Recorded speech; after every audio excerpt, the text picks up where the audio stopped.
You know, after a few lonely Christmases, something inside you changes. The silence doesn't hurt anymore, it starts to speak for you. This year, I didn't argue. I didn't chase after anyone's invitation. I just sent one small thing, no warning, no explanation. And within hours, their house went from laughter to silence. They couldn't stop calling me after that. Every December, I told myself it wouldn't bother me. That maybe they were just busy, that families grow apart, and that's just how life goes. But it's different when you see their photos online, all smiling around a tree you used to decorate, at a table you once set with your own hands.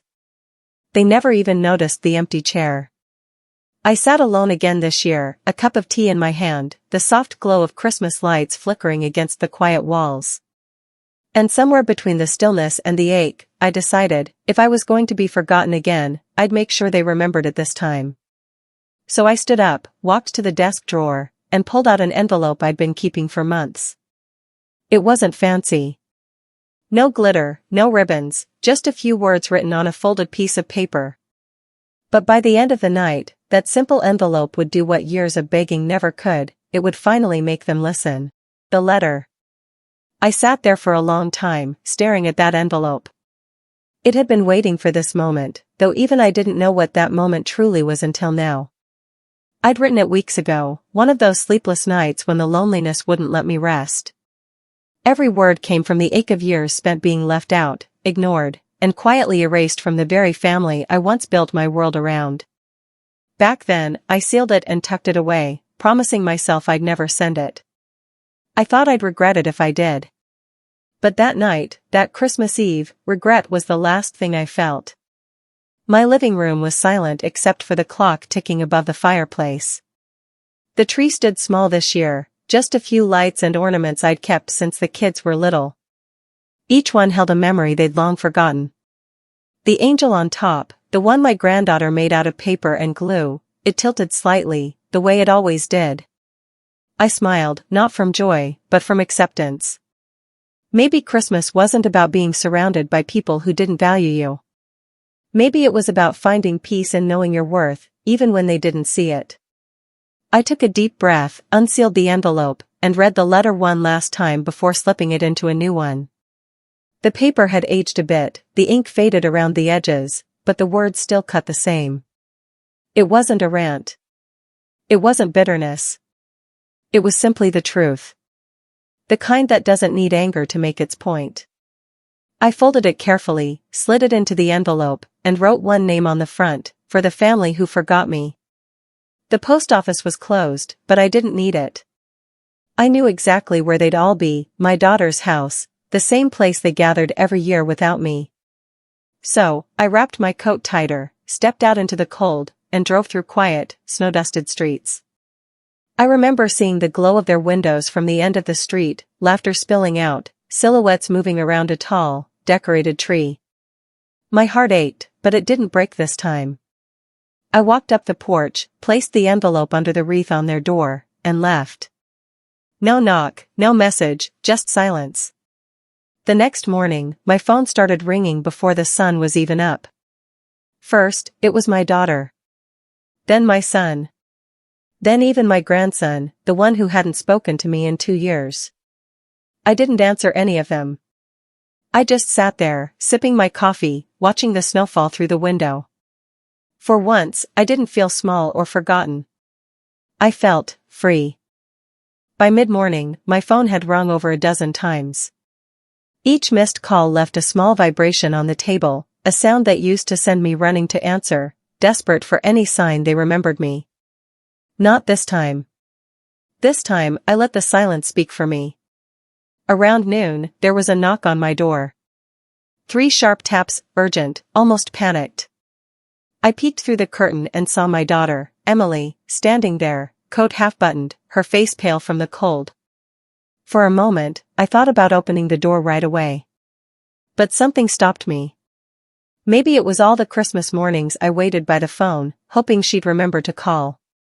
Maybe it was all the years I spent convincing myself their busyness was love. Either way, I needed her to sit with what she'd read, to feel it, not just apologize for it. I finally opened the door a crack. She looked startled, like she hadn't expected me to actually be home. "Mom," she whispered. "Why would you send that?" I didn't say a word. I simply stepped aside and let her in. She stood awkwardly in the living room, her eyes darting to the tree, small, quiet, humble. "We didn't mean to forget you," she began, her voice trembling. "We just thought you liked being alone." I gave a faint smile. "No one likes being forgotten, Emily." Her eyes glistened. She reached into her coat pocket and pulled out the letter, folded, wrinkled, stained from where a few tears had fallen. "You didn't have to say all that," she said softly. "You didn't have to." "Yes," I interrupted gently, "I did." Inside that letter, I hadn't written anger. I'd written truth, the kind that comes only when your heart's been bruised enough times to stop hiding it. I told them about the years I spent saving to buy gifts they never opened. About the nights I stayed up cooking for people who stopped showing up. About how I used to stare at the phone on Christmas Day, waiting for it to ring, pretending I didn't care when it didn't. And then, near the end, I wrote the only line that really mattered. "You don't have to invite me to feel loved, you just have to remember that I still exist." Emily stood there, silent, clutching the paper like it was something fragile. I could see it in her face, that painful moment when guilt and realization meet. "They all read it," she whispered. "Even Dad." He couldn't finish the last paragraph. I said nothing. I didn't need to. The truth had already done what years of words never could. She sat down beside me then, her hand trembling as it reached for mine. For the first time in years, there wasn't a wall between us, no awkward small talk, no excuses. Just silence. The kind that heals instead of hurts. "We didn't know," she finally said. "We didn't see what we were doing." I nodded slowly. "You saw. You just chose not to look." She started crying then, really crying, the kind that shakes the body, the kind that carries years of unspoken regret. And for a moment, I felt something soften inside me. Not forgiveness, not yet, but understanding. Because maybe that's what my letter was really about. Not revenge, not punishment. Just a mirror, showing them what it looked like from my side of the window. That evening, as the sun set and the snow began to fall again, I sat with my daughter by the small tree. We didn't talk much. We didn't need to. Sometimes love doesn't return with big gestures or apologies. Sometimes, it comes back quietly, like the sound of a knock you'd stopped expecting. After Emily left, I sat there in the stillness for a while. The house felt lighter somehow, as if every unspoken word had finally been set free. I didn't expect her to come back. I didn't expect any of them to. But 2 days later, my front yard was covered in cars. I watched from the window as they stepped out, my son Daniel, his wife, my grandkids, even my ex-husband, who'd long stopped showing up for anything but holidays that suited him. They were all dressed the same, red scarves, coats, holding wrapped gifts. For a second, I thought maybe I was imagining it, maybe it was guilt playing tricks on my heart.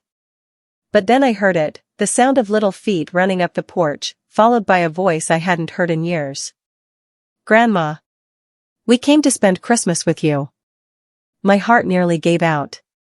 I rushed to the door, and there she was, my youngest granddaughter, Lily, her cheeks red from the cold, holding a small box wrapped in gold paper. Behind her stood Daniel, awkward and quiet, looking at me with the kind of guilt that words can't cover. "We read your letter," he said softly. "All of us. And, we realized something, Mom. We've been celebrating Christmas, but not family." They came inside. It was awkward at first, too many ghosts in the room, too many things unsaid. But soon the sound of laughter began to fill the air, cautious at first, then familiar. The smell of hot cocoa, the clinking of mugs, the soft hum of Christmas music, for the first time in years, my house felt alive. Yet even as I smiled and served them, a quiet thought lingered in my mind, this might be the first and last time we'd ever all be in the same room again. Because there was something they didn't know. Something that would change the way they saw me, and maybe themselves, forever. A week before Christmas, I'd gone to my lawyer. Years of saving, investments, the small inheritance from my sister, it had all added up. And I'd updated my will. Not out of bitterness, but clarity. I had left everything, my house, my savings, even the small cabin by the lake, not to my children, but to Lily. The only one who had ever knocked on my door without being told to. The only one who, even as a child, used to leave little handmade cards on my porch when everyone else was too busy. As we sat by the fire that night, Lily climbed into my lap and handed me the small box she'd brought. Inside was a folded piece of paper, written in messy, childish handwriting. "Merry Christmas, Grandma. I love you every day, not just on holidays." My eyes burned as I read it. I smiled, realizing that life has a strange way of giving back, not always through the people you expect, but through the ones who quietly love you when no one else does. Later that night, when everyone had gone, I added one last note to my letter, the same one that had started it all. I wrote, "If you're reading this, know that forgiveness doesn't mean forgetting. It means I finally chose peace, even if it took being alone to find it." Then I sealed it again and tucked it into the box of Christmas ornaments, right beside the angel Lily made all those years ago. The following Christmas, things were different. They didn't wait for me to call. They showed up early, unannounced, arms full of groceries, laughter echoing through the hallways. Maybe guilt had turned into gratitude, or maybe they'd finally learned what love looks like when it's almost lost. Either way, as I stood by the window watching the snow fall, I whispered to myself. Sometimes the greatest gift you can give is the truth. And somewhere deep down, I knew that quiet envelope I left on their doorstep hadn't just changed them. It had changed me too.